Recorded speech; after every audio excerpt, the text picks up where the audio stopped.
Multiplication of probabilities.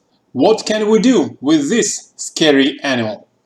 Welcome to My Finance Teacher, and as a result of this video, I hope you'll figure out that multiplication of probabilities is not really that scary. So let's jump into it.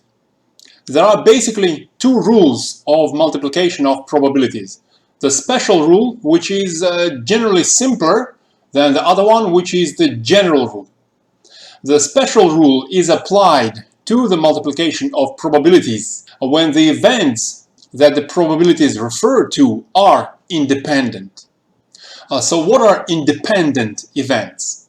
Well, events are independent if occurrence of one of those events does not affect the probability of another event occurring. For example, the probability that I'll go out for dinner tomorrow doesn't really affect your choice of either going out for dinner or staying at home. So when we want to multiply the probabilities of two or more events that are independent, the rules we have to use is simply multiply the probabilities as they are. As I said, the special rule is relatively simple. And this multiplication would give us the probability of both events occurring.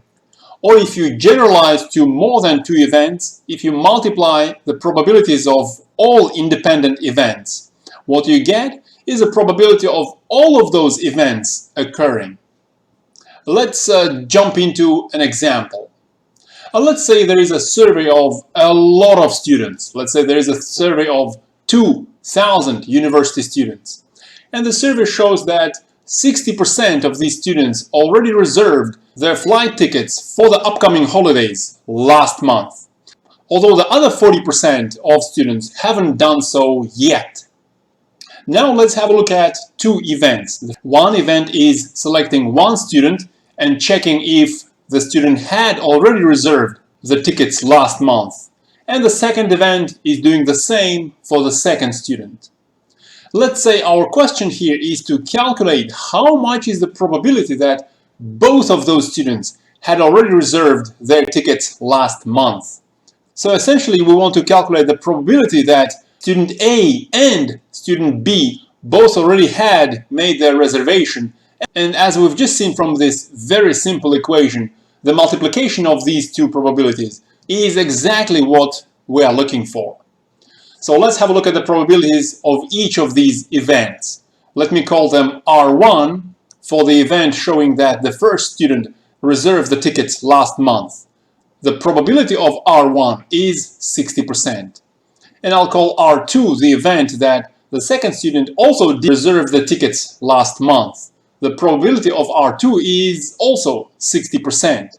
I assume that these probabilities don't affect each other. I assume that these events are independent because the survey includes a whole lot of students. The survey includes 2,000 students, so selecting a couple of them out of the pool of 2,000 doesn't really affect the mix within the pool very much. That's why I assume that these two events are independent.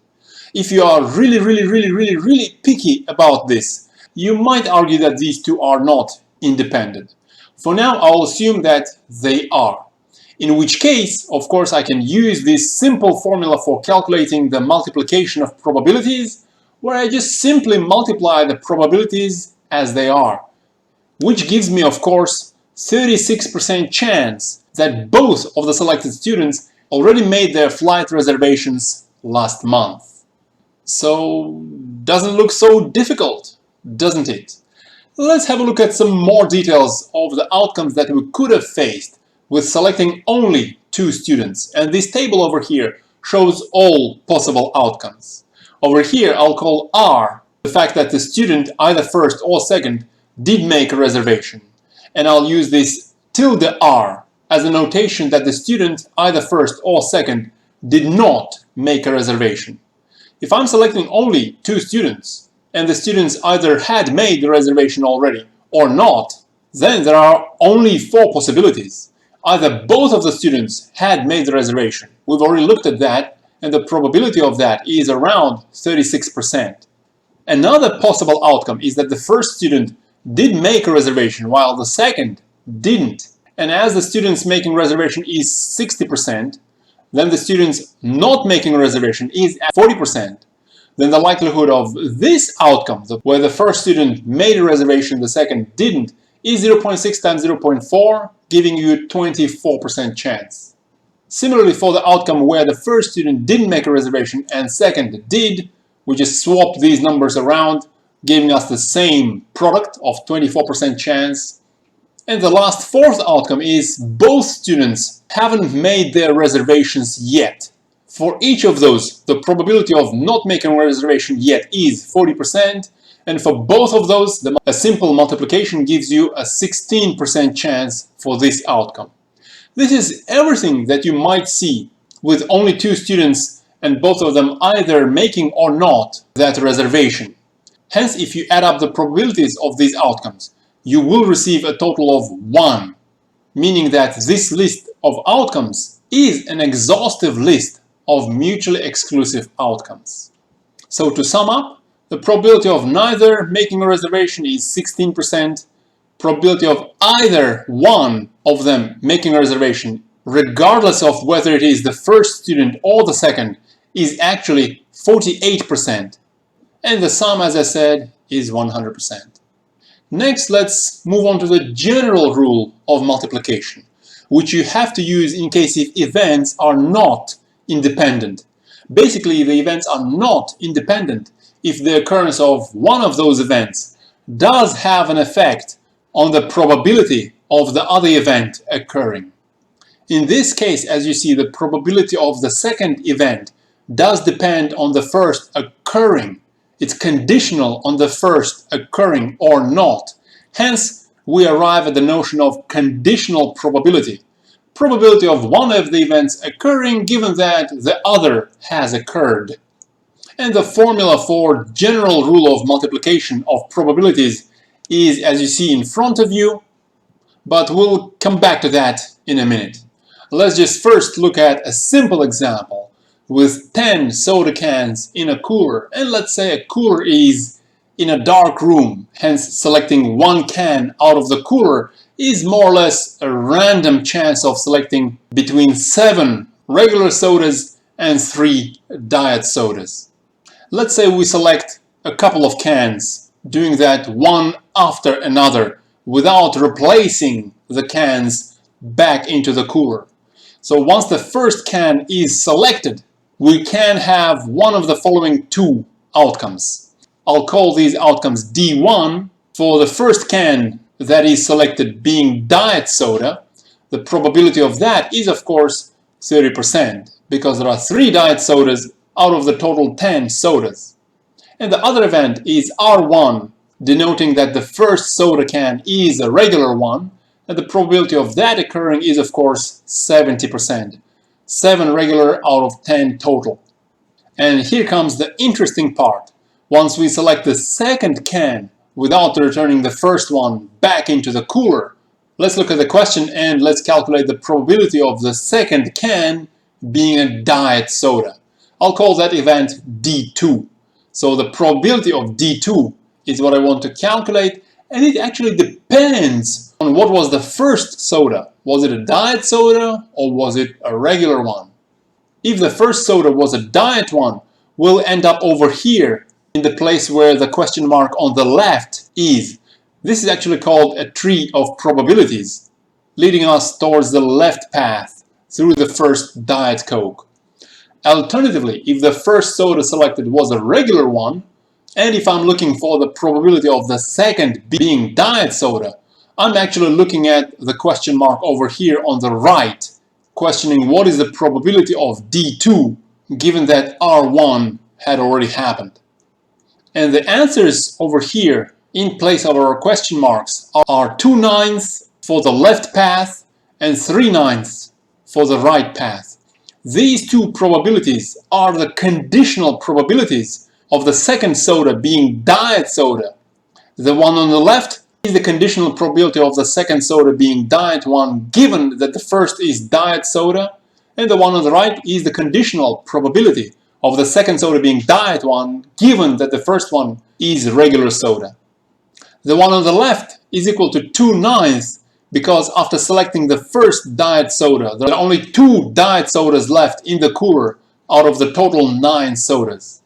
And the probability on the right is of course equal to 3/9 because after selecting the first regular soda, there are still 3 diet sodas left in the cooler out of the total of 9 sodas.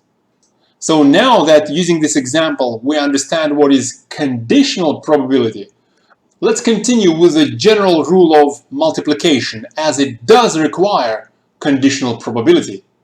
As you see from this formula for the general rule of multiplication, the probability of event A and B both occurring if they are not independent is equal to the probability of event A multiplied by the conditional probability of B given A.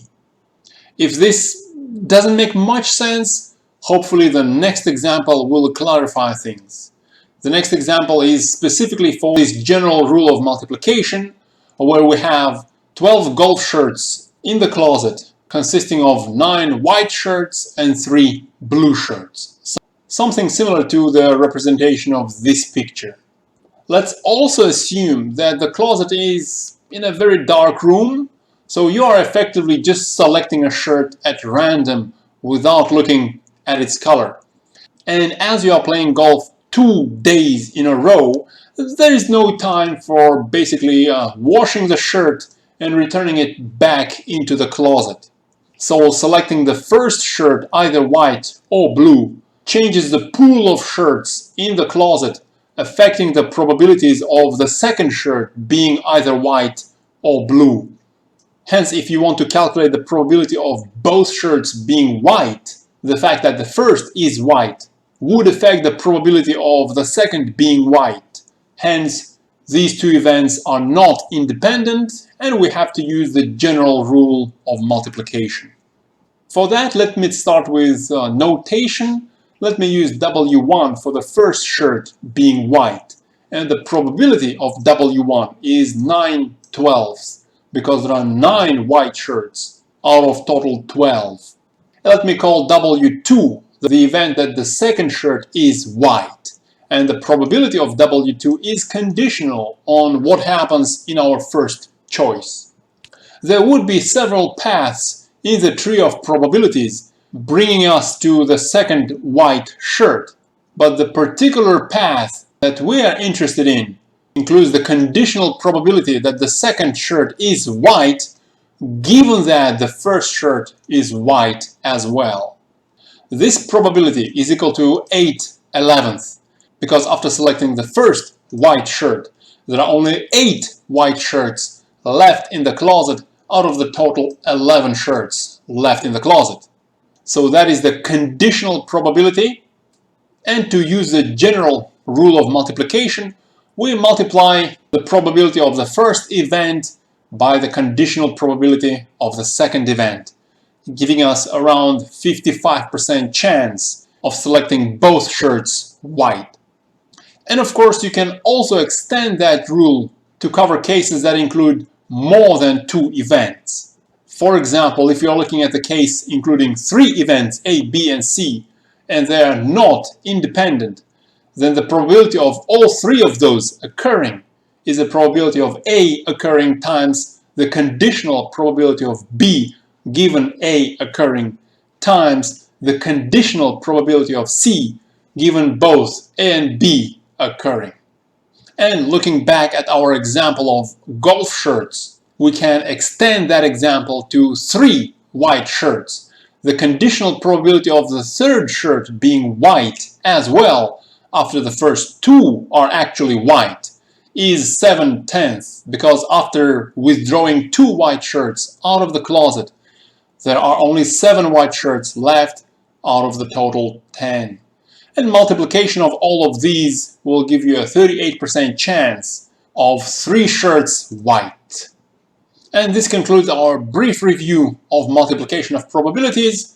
Leave your questions and opinions in the comments below.